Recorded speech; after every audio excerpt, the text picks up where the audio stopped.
Welcome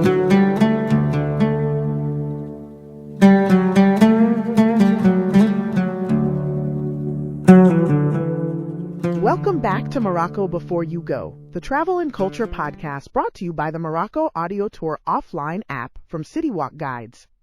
I'm Sarah, and with me as always is Rami, our Morocco expert and guide. If you're just joining us, in episode 1 we spent a lot of time dismantling assumptions. The idea that Morocco is Middle Eastern, that it's mostly desert, that French will get you everywhere. We talked about what the country actually feels like when you land. The noise, the smell, the 4 languages colliding on a single street corner, and the mindset shift that makes everything easier. If you haven't heard that one, it's worth going back to. But today we're doing something different. Today we go deep into time. 3,000 years deep, maybe more. Which sounds like a lot. It is a lot. But I want to promise listeners something right from the start. This is not a memory exercise. You don't need to come away from this episode with a list of dynasties in your head. What you need to come away with is an understanding of why the places you're going to visit look and feel the way they do. Why Fez feels completely different from Marrakesh. Why Meknes has those enormous, almost absurdly grand gates. Why the King of Morocco is not just a political figure, but something much older and more layered than that. History, when it's done right, is just the story behind what you're already looking at. So we're using history as a lens, not as a list. Exactly. And the other thing I'll say up front is that Morocco's history is unusually continuous. A lot of countries have a past that feels separate from their present. Morocco doesn't really work that way. The same family has been on the throne since the 17th century. The university in Fez was founded in the 9th century, and it never stopped running. The mosques, the Medina walls, the shrines, they're not ruins. They're still in use. So when we talk about what happened 1,000 years ago, we're not talking about something dusty and gone. We're talking about something you'll walk through. Let's start at the very beginning then. Before Islam, before Rome, before everything most people associate with Morocco when they think of it. Who was already there? The Amazigh. And this is where I always want to slow down, because this is the piece that gets skipped the fastest, and it's actually the foundation of everything. The Amazigh, the singular is Amazigh, are the indigenous people of North Africa. They were here long before Phoenician traders arrived, long before Rome, long before the Arab conquest. We're talking about communities that go back at minimum to the Neolithic period, potentially much further. There are cave sites in Morocco, Tafarouts being one of the most significant, where human remains and tools have been found dating back tens of thousands of years. These are not outsiders who arrived somewhere. They are the original inhabitants. And when you say Amazigh, this is the same group that gets called Berber in a lot of travel writing? Yes. Berber is the older term, used widely in tourism and in older scholarship, and you'll still hear it constantly in Morocco. But Amazigh, or Amazighan in the plural, is the word the people themselves use, and it means something beautiful. It means the free people, or sometimes it's translated as noble people. When you understand that, the word Berber, which actually has somewhat dismissive origins, starts to feel less appropriate. Most Moroccan guides and scholars now prefer Amazigh, and I'd encourage travelers to use it too. And the Amazigh are still very much present in Morocco today. Absolutely. We'll go much deeper on this in episode 3, which is all about the people you'll actually meet. But here's what I want travelers to hold on to. The Amazigh are not a historical footnote. They are the country's original people, forming a large and culturally foundational part of the population. Across the Rif Mountains in the north, the Atlas ranges through the middle of the country, the Souss Valley in the south. Each of those regions has its own dialect of Tamazight, the Amazigh language, its own customs, its own relationship to the land. And crucially, Amazigh identity is experiencing a powerful revival right now, politically, culturally, linguistically. So when we say Morocco has Amazigh roots, we don't mean it has Amazigh roots the way a country might have Celtic roots, meaning something faint and ceremonial. We mean the roots are still the tree, and the tree is growing. That's a really important distinction. So the Amazigh are there, and then the Phoenicians show up.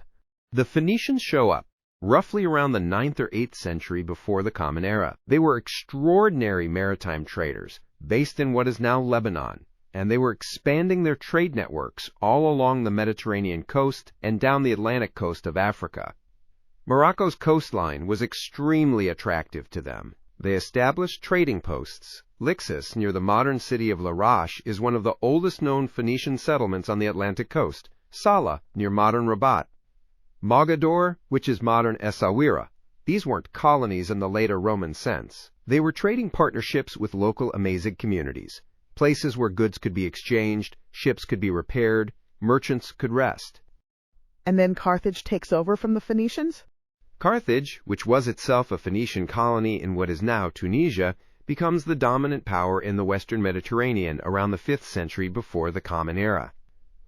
The Carthaginians had a closer, more political relationship with the Amazigh kingdoms of North Africa. And this is actually where something really significant happens. The Amazigh kingdoms of the region start to develop into organized states. By the 3rd and 2nd centuries before the Common Era, you have the Kingdom of Mauritania, which covered a huge swath of what is now Morocco and western Algeria. This is an Amazigh kingdom with Amazigh rulers, operating as a sophisticated state, minting coins, maintaining a court, conducting diplomacy. And then Rome enters the picture. Rome enters the picture in the most Roman way possible, which is to say, through a combination of conquest, politics, and a very deliberate marriage. The most famous ruler of Mauritania in the Roman period is Juba II, an Amazigh prince taken to Rome after his father's defeat, educated there in the classical tradition, and eventually installed by Augustus as king of Mauritania, around 25 before the Common Era. He was a serious scholar. He wrote treatises in Greek and Latin on geography, history, and natural history. And he was married to Cleopatra Selene II, the daughter of Cleopatra and Mark Antony. Think about that for a moment. The daughter of the last pharaoh of Egypt, raised in Rome after her mother's death, married to an Amazigh king in North Africa. The cultural complexity of that court is almost impossible to overstate. And this court, is this Volubilis? This is where we need to be a little precise, because the story is slightly different from what most tours tell you. Juba and Cleopatra Selene's primary capital was actually Yol Caesarea, a city they renamed in honor of Augustus, located in what is now Churchill in Algeria. That's where the royal palace was, where the mausoleum of the dynasty is. Volubilis, which is the site you visit in Morocco today, was an extremely important secondary center, a regional administrative hub and royal residence in the western part of the kingdom. So it's not quite right to say Juba ruled from Volubilis. But it's very right to say Volubilis was part of his world, and it reflects his court's taste and ambition. That's a distinction worth making. So what do we actually see at Volubilis? If you haven't been, please go. The Morocco Audio Tour offline app has a full guided tour of the site, and what Volubilis gives you is the physical reality of this blended civilization, a proper Roman city, at its peak perhaps 20,000 people, with a forum, a basilica, a triumphal arch, public baths, paved streets, and some of the most extraordinarily well-preserved floor mosaics you will see anywhere in the Roman world. The craftsmanship is extraordinary. What you also see, if you look carefully, is that the architectural style is not purely Roman. It blends Greco-Roman forms with Egyptian and local Amazigh influences, which reflects exactly the hybrid court culture Juba was running. I've seen photos of those mosaics, and they're stunning. They look like they were laid last week. And here's the thing that most people don't fully absorb when they visit. Volubilis doesn't die when Rome leaves. Around the 3rd century of the Common Era, Roman administration withdraws, the legions pull back, and Volubilis doesn't become a ruin, it just becomes Amazigh again. The local population carries on living there. Arabic inscriptions have been found in Volubilis from the Islamic period, centuries after the Romans left, which tells you the site was continuously inhabited, continuously adapted. It's one of the reasons archaeologists love it so much. It's not just a Roman site, it's a palimpsest. Layer upon layer of different peoples and periods all in the same place. The app's history audio guide, The Threshold of Time, covers this layering beautifully if you want to go deeper. So we're in the centuries after Rome pulls back. Morocco is Amazigh. There are remnants of Roman urban culture. Christianity has arrived in some form. And then comes one of the biggest turning points in the entire history of North Africa. The Arab conquest. And again, I want to handle this carefully because it's a moment that gets both oversimplified and politicized. The first Arab forces reached North Africa in the mid-7th century, within a generation of the Prophet Muhammad's death. The initial campaigns are intense and contested. The Amazigh do not simply open the gates. There is major organized resistance. And the most famous figure of that resistance is a woman, the Kahina, sometimes called Damia al-Kahina, an Amazigh warrior queen who led resistance against the Arab armies for years before being defeated around the end of the 7th century. She's become a legendary figure. Hugely so, and rightly. But here's something important for context. Al-Kahina and her tribe, the Jarawa, were based in the Oris Mountains, which are in what is now northeastern Algeria. She is not specifically a Moroccan figure. She is a pan-Maghribi figure, a symbol of Amazigh resistance across the whole of North Africa, which at the time was not divided into the nation-states we have today. When Moroccan guides invoke Al-Kahina, they're invoking a shared regional history, a shared memory of indigenous resistance that belongs to the whole Amazigh world, from Morocco to Libya. That actually makes her more significant, not less. Exactly. It's the same story whether you're standing in the Rif Mountains or in the Ores. The Amazigh of the entire Maghreb share this history of encountering Islam not as passive recipients, but as active participants who negotiated, resisted, adapted, and ultimately shaped what North African Islam became. Al-Kahina is eventually defeated, but her legacy is the Amazigh Islam that emerges afterward, which is not simply Arab Islam transplanted to new soil, but something forged from that collision. And this is where Idris comes in? This is where Idris comes in. And this might be the single most important moment in the specific history of Morocco as a political entity. Idris I arrives in Morocco around 788 of the Common Era. He is a descendant of the Prophet Muhammad through Ali and Fatima, which gives him enormous religious legitimacy. He had fled the Abbasid Caliphate in the east after a conflict, and he arrived in Morocco essentially as a refugee.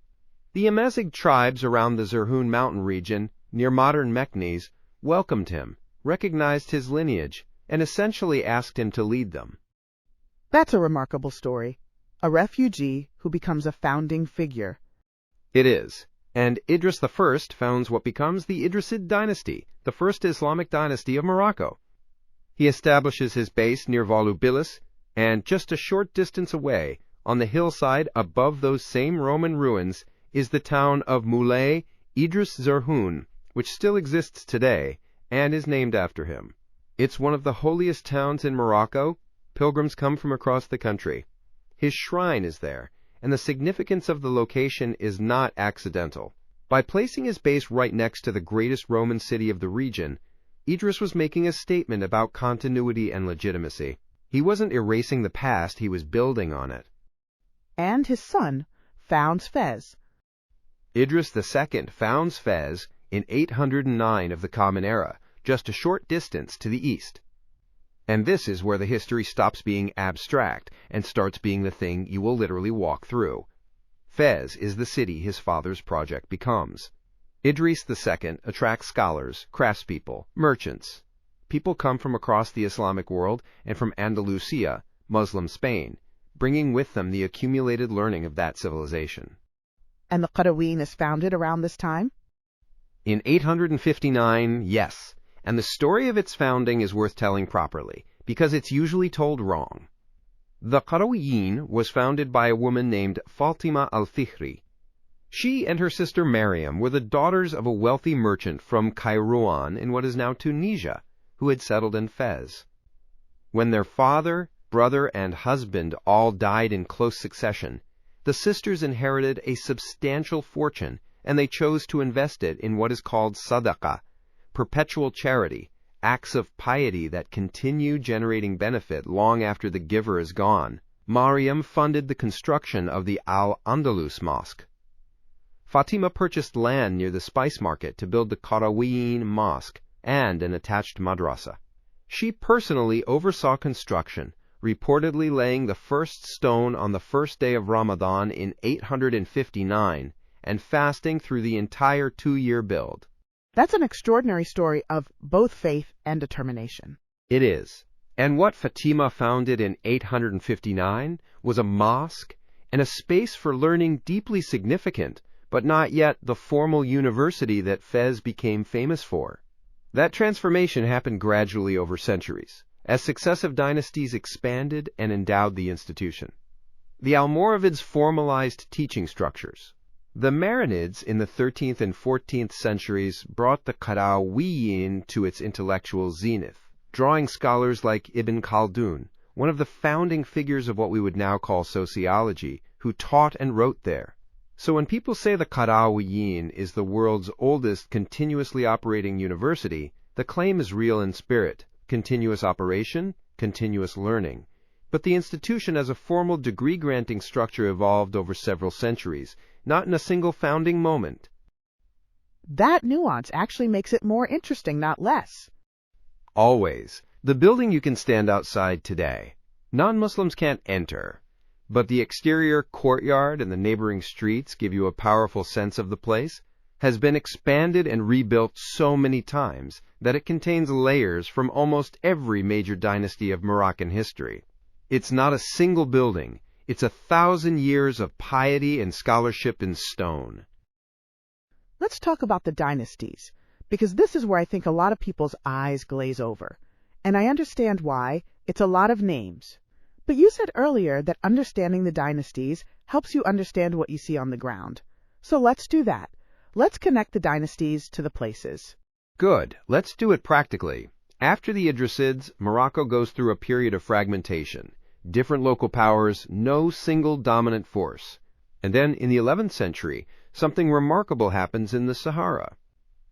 A movement of religious reform among Amazigh tribes in the far south and west, in what is now Mauritania, produces a group called the Almoravids. And the Almoravids are one of the great surprises of Moroccan history, because in the space of a few decades they go from a small desert reform movement to the rulers of an empire that stretches from sub-Saharan West Africa to southern Spain. That's an extraordinary expansion. Extraordinary and fast. The Almoravid leader Yusuf ibn Tashfin founds Marrakesh in 1070. Just hold that date, because Marrakesh is now the most visited city in Morocco, the most photographed, the most famous internationally. And it was founded less than 1,000 years ago by a dynasty that came out of the Sahara.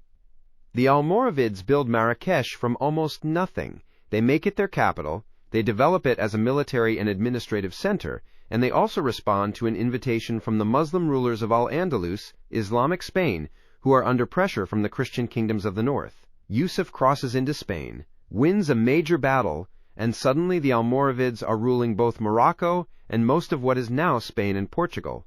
The scale of that is hard to wrap your head around. It is.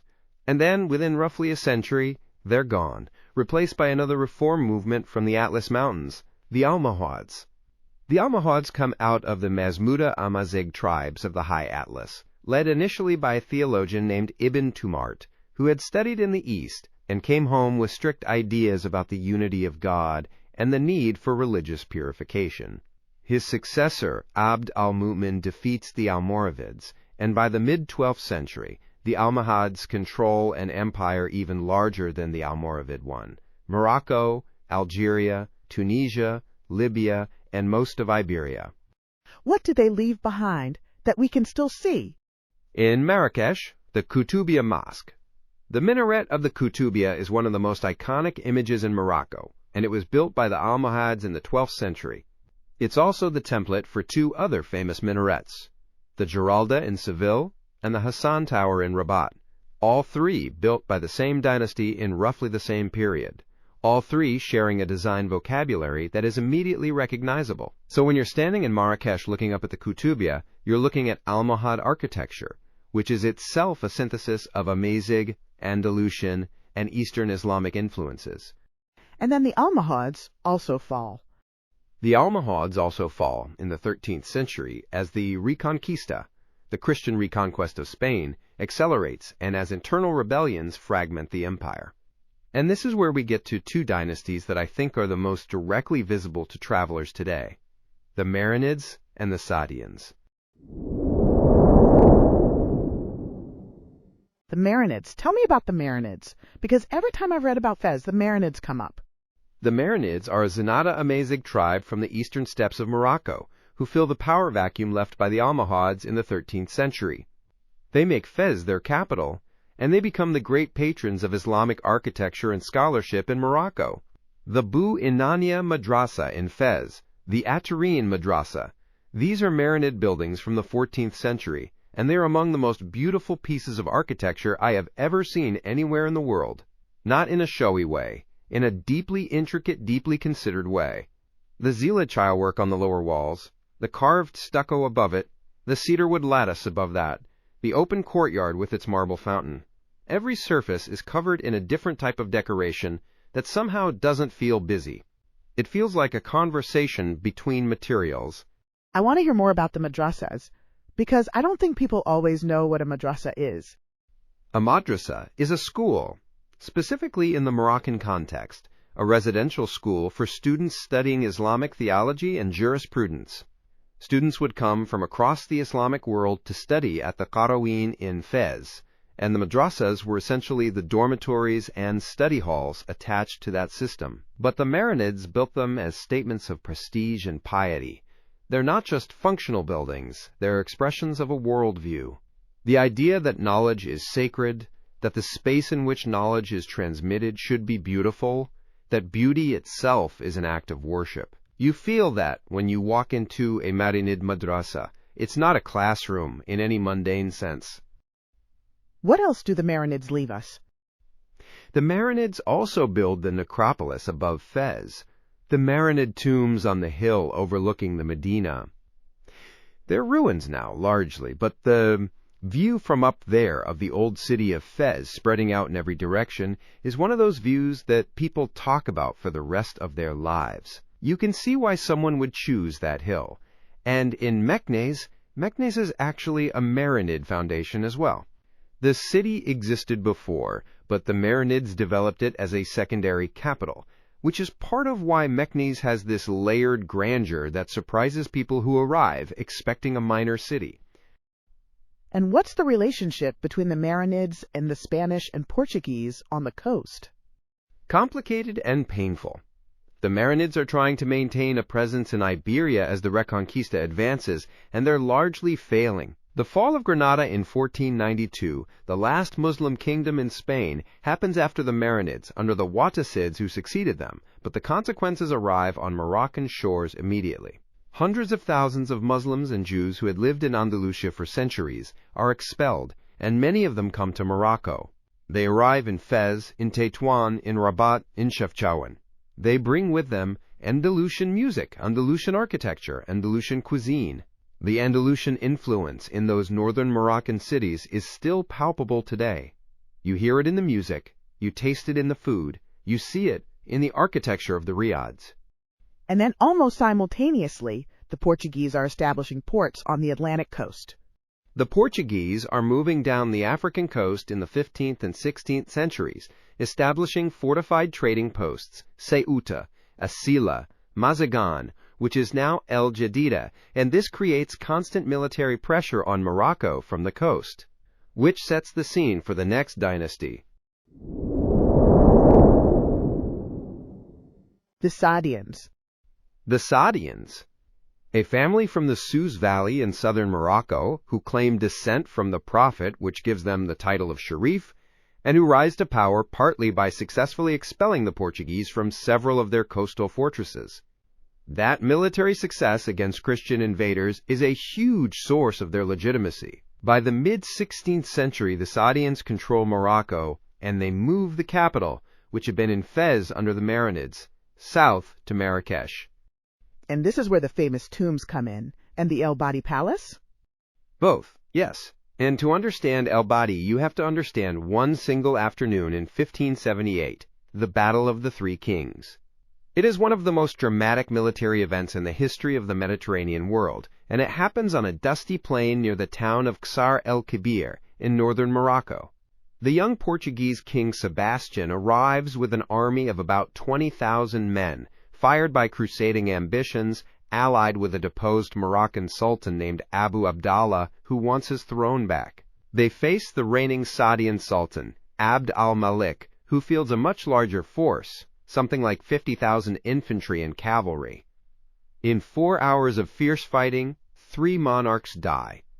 Sebastian vanishes in the fighting. His body is never definitively recovered, which later spawns an entire Portuguese messianic legend that he will return. The deposed Abu Abdallah drowns in the Lucos River trying to escape. And Abd al-Malik, the reigning sultan, had actually been gravely ill. He dies of exhaustion during the battle itself, though his advisors keep his death secret until the victory is secured, so the army doesn't break. 3 kings in one afternoon. 3 kings in one afternoon. And the man who emerges as sultan from that battlefield is Abd al-Malik's brother Ahmad, who takes the name Ahmad al-Mansur, meaning the victorious. He is also called Ahmad al-Dahabi, the golden, and what makes him golden is quite literal. The Portuguese noble families whose sons were captured in that battle pay enormous ransoms to get them back.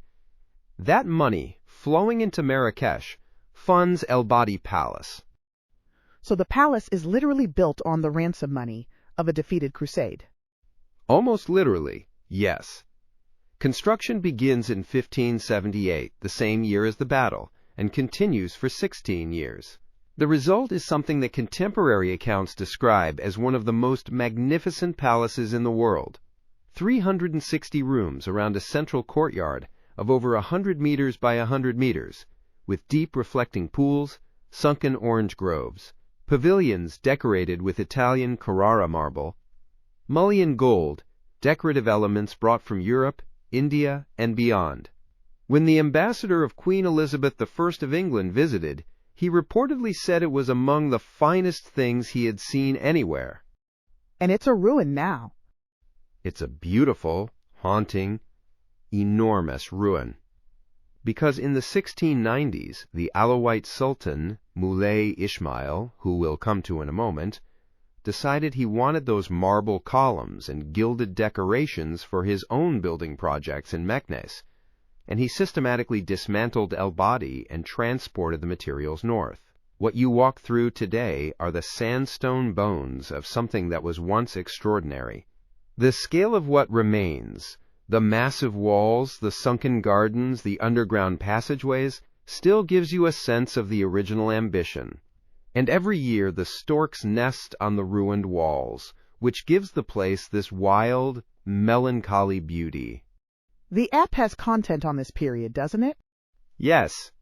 There's an audio guide called The Jeweled Fortress, Morocco's Marinid and Saadian Age, in the Morocco Audio Tour offline app, which covers both dynasties and the extraordinary pressures they were navigating, the Reconquista to the north, the Ottoman Empire expanding from the east. Morocco in this period is a small country, holding its independence between 2 enormous forces. That context makes the Saadian achievement feel even more remarkable. And then the Alaouites. The Alaouites take over in the 17th century, and here is where the history becomes directly relevant to today in the most immediate way, because the Alaouite dynasty is still on the throne. King Mohammed VI, who has reigned since 1999, is an Alaouite. This is a dynasty that has been ruling Morocco for nearly 4 centuries without interruption. Think about what that means in a global context. This is one of the longest, continuously ruling royal families on earth. And the Alaouites also come with a claim of descent from the Prophet? Yes. The Alaouites are a Sharif family, descended from the Prophet through Hassan, and they originate from the Tafilalt region in southeastern Morocco near the Sahara. The title commander of the faithful, Amir al-Mu'minin, is not just a ceremonial title in Morocco. It's a claim of religious authority that the king holds as the protector and leader of Moroccan Islam. This is why the king in Morocco occupies a different position than a European constitutional monarch. His legitimacy is simultaneously political and spiritual, rooted in lineage going back to the 7th century.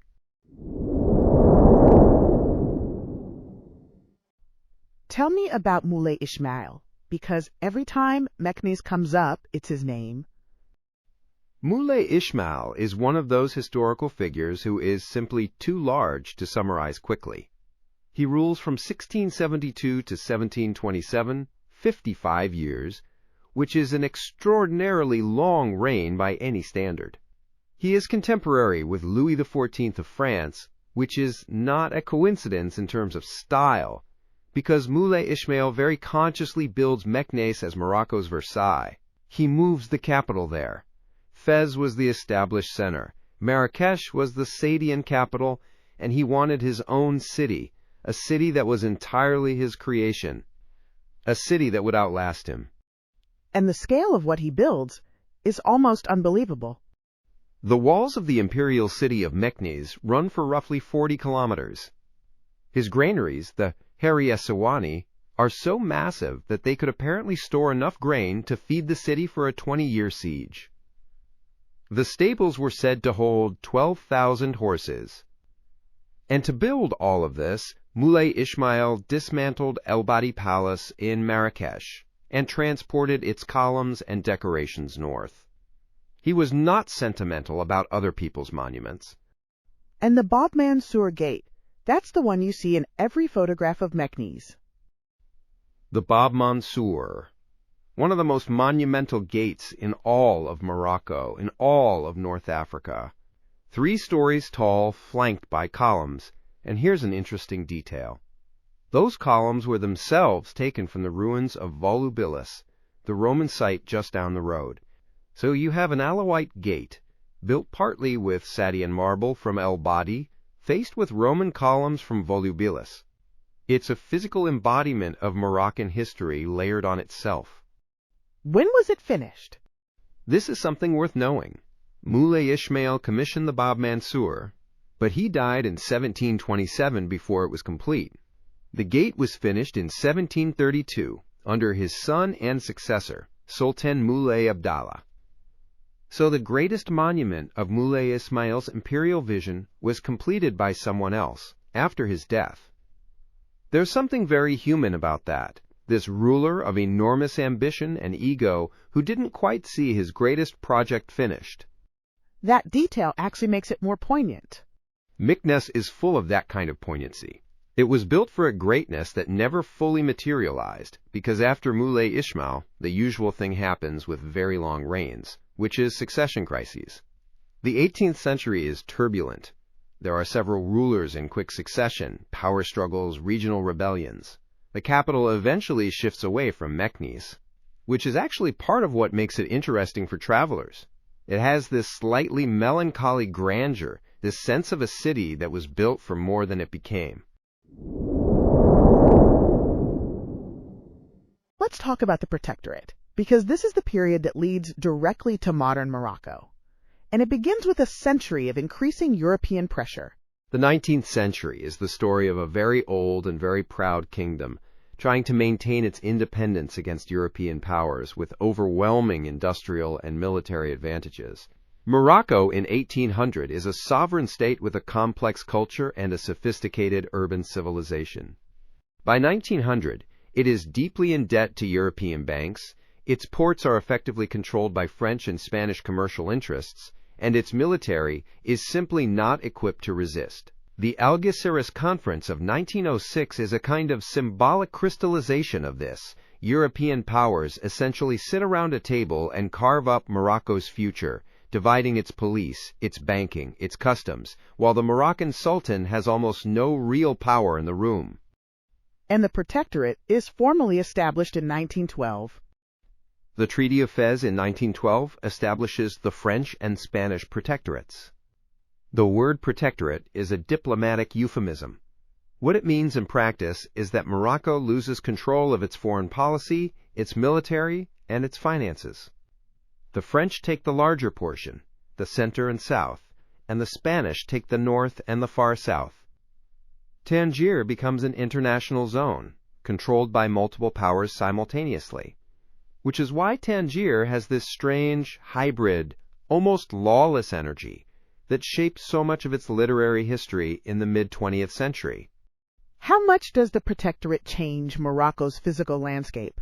Because when I think about the cities, I think about Medinas, and those feel ancient.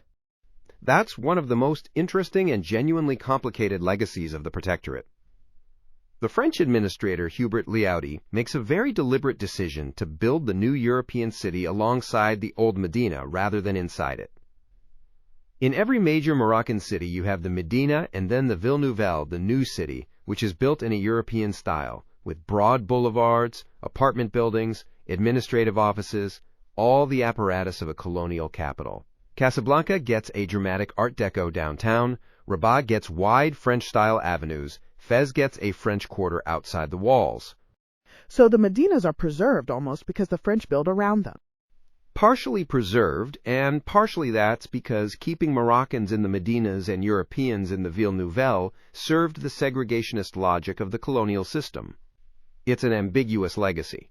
And there's another dimension to that segregationist logic that matters for understanding Morocco today. The colonial administrations actively promoted a vision of Moroccan identity centered on an Arab-Islamic framework, which had the effect of marginalizing Amazigh culture and language, treating them as obstacles to modernization rather than living parts of the national inheritance. That suppression is precisely what makes the 2011 constitutional recognition of Amazigh so significant. It's not just a language policy. It's a direct answer to a colonial legacy. So the Medinas are UNESCO World Heritage Sites today partly because they survived intact, and they survived intact partly because of deliberate colonial policy. How you feel about that depends on which lens you're looking through. Morocco has had to do a great deal of work untangling which parts of the colonial legacy to keep, which to dismantle, and which are simply too woven into the fabric of the country to separate cleanly. What's happening inside Moroccan society during these decades of the Protectorate? Constant resistance in many forms. In the Rif Mountains in the 1920s, Abd el-Krim leads the Rif Republic, a remarkably sophisticated armed struggle against both Spanish and French forces that takes the combined might of European armies, including the use of chemical weapons by Spain, to suppress. Abd el-Krim is one of the heroes of Moroccan national history. Then there's the Istiqlal Party, founded in 1944, a sophisticated urban nationalist movement rooted in Fez's educated elite pressing for independence through political channels. And the Sultan, Mohammed V, plays a central role. Mohammed V is the grandfather of the current king, and his story is remarkable. He is officially the Sultan under the Protectorate, but he increasingly aligns himself with the independence movement. The French, realizing this, make the decision in 1953 to exile him. They deport him to Madagascar, replacing him with a compliant alternative. And this backfires spectacularly. The exile transforms Mohammed V from a political figure into a national symbol. Moroccan resistance intensifies. Demonstrations, strikes, acts of civil disobedience. The country refuses to accept the replacement. And in 1955, the French bring Mohammed V back from exile. And independence comes very quickly after that. March 2, 1956. France recognizes Moroccan independence. A few months later, Spain follows for its portion. Tangier is reincorporated in October of the same year. After 44 years of the Protectorate, Morocco is independent. Mohammed V becomes king. The title shifts from sultan to king and begins the process of building a modern state on the foundation of an ancient one. He dies in 1961. His son Hassan II reigns for nearly 4 decades, and then Mohammed VI takes the throne in 1999 and is still king today. I want to come back to something you said right at the beginning of this episode.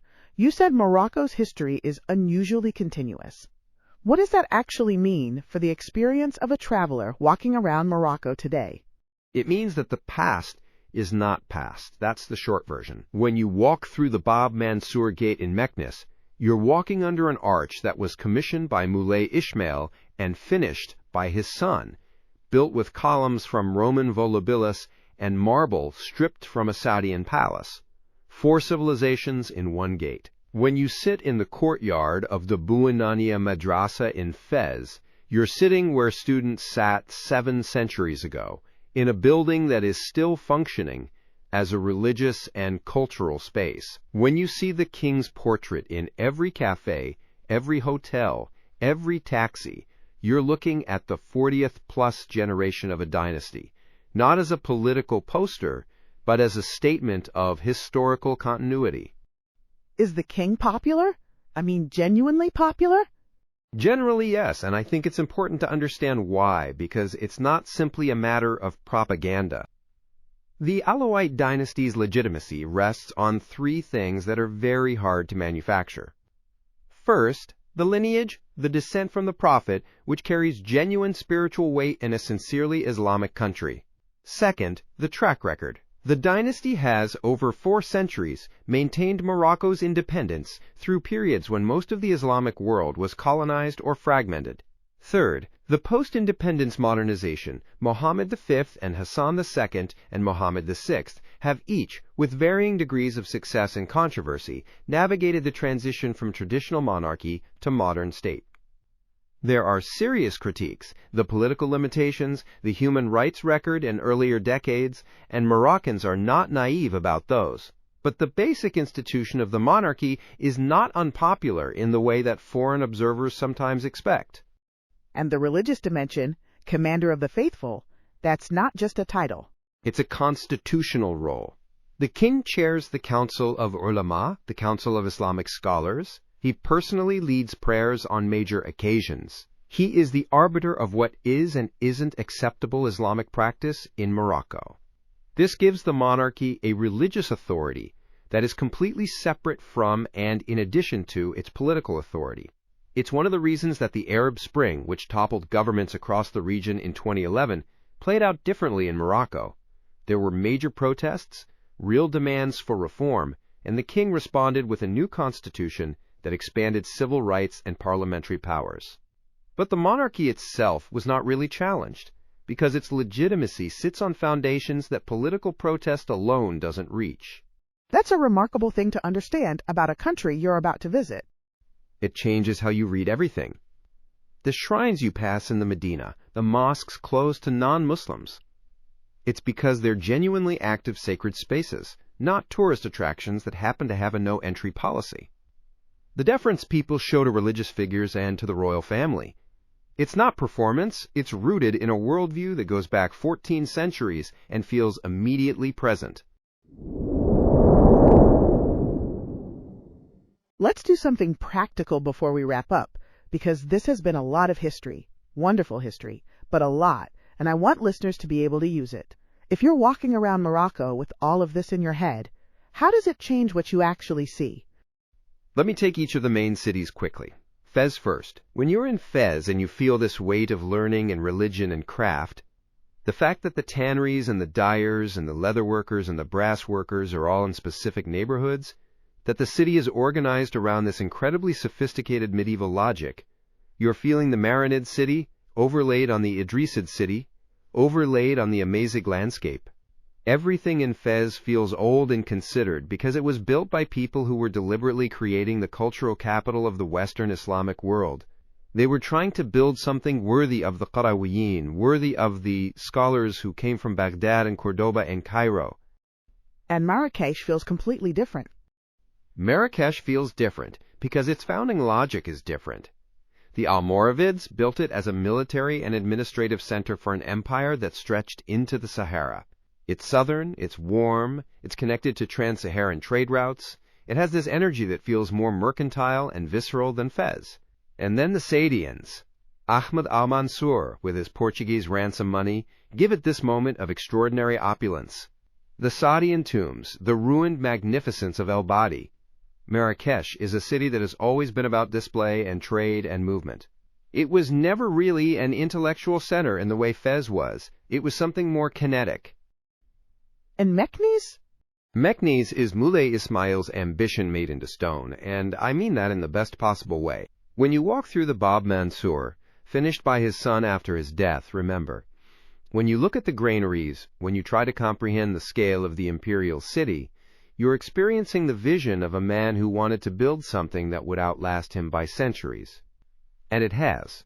But because Meknes lost its capital status after Moulay Ismail, it never got as developed as Fez or Marrakesh in subsequent periods, which is actually part of what makes it interesting for travelers.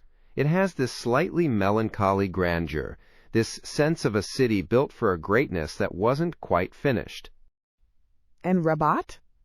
Rabat is the youngest of the 4 imperial cities in feel, partly because it becomes the capital of modern Morocco under the Protectorate, and much of what you see is a combination of Almohad fortifications and French colonial planning. The Hassan Tower, the unfinished minaret of a mosque that was meant to be the largest in the world, when the Almohads began it in the 12th century, is haunting precisely because it was never finished. And then immediately next to it is the mausoleum of Mohammed V, completed in the 1970s, white marble, royal guards, the grandfather and father of the current king entombed there. And the juxtaposition of that 12th century unfinished tower and that 20th century royal mausoleum is, for me, Morocco's history in miniature. An unfinished tower and a completed tomb, side by side. That's Morocco. Continuity and incompleteness and resilience, all in the same frame. Rami, one more thing before we go. The French and Spanish Protectorate ended in 1956, which is less than 70 years ago. Are there people in Morocco today who remember it? Yes. Older Moroccans remember the Protectorate years, and the independence movement, and the emotions of 1956 with great vividness. Morocco's relationship with France in particular is extremely complex. French is still the dominant language in education and business. French tourists are among the largest groups. French investment is significant. There is a version of the relationship that is pragmatic and post-colonial. And there's another layer underneath it of very real grievance about what was taken. The land reforms that displaced farmers, the racial hierarchies of the colonial city, and that deliberate suppression of Amazigh in favor of a French-Arab framework that we talked about earlier. These conversations are not over. When you travel in Morocco and you meet people who have strong feelings about France, or about the king, or about Amazigh identity and language rights, you're touching live wires. Not dangerous wires for a respectful traveler, but live ones. And that 2011 constitutional recognition of Amazigh, that feels like it connects all the way back to what you said at the beginning. The Amazigh, as the country's original people, still present, still asserting their identity. Exactly. 3,000 years of history, and the opening question, who were the people who were always here, and how do they relate to everything that came after, is still being answered. The Amazigh language on road signs, the Tifinagh script, the ancient Amazigh writing system, taught in schools, these are not historical footnotes. They're things that happened in living memory and are still unfolding. And when a traveler understands that, they stop seeing Morocco as a backdrop and start seeing it as a living story. I think that's the perfect note to end on. This has been one of my favorite conversations we've had, Rami. I feel like I've been on a very fast, very exhilarating horse through 3,000 years. And we've only scratched the surface. For the pre-Islamic period and the full story of Volubilis, the Threshold of Time audio guide and the Volubilis tour in the Morocco Audio Tour offline app go into much more depth on everything we've talked about today. And when you actually stand in these places, Volubilis, Moulay Idris Zerhoun, the Bou Inania Madrasa, the Bab Mansour, everything we talked about today will suddenly feel three-dimensional. In the next episode, we're moving from history to people who you'll actually meet in Morocco, the Amazigh, Arab, Andalusian, Jewish, and Gnawa communities that make this country what it is, and the language situation, which is even more fascinating than most travelers expect. If you enjoyed today's episode, please leave us a review. It genuinely helps other travelers find the show. To explore all the tours and audio guides we've mentioned today, head to listenmorocco.com. That's listenmorocco.com, or search for Morocco Audio Tour Offline by City Walk Guides wherever you get your apps. And enjoy the history when you get there. You'll find it everywhere you look. Thanks, Rami. Thank you.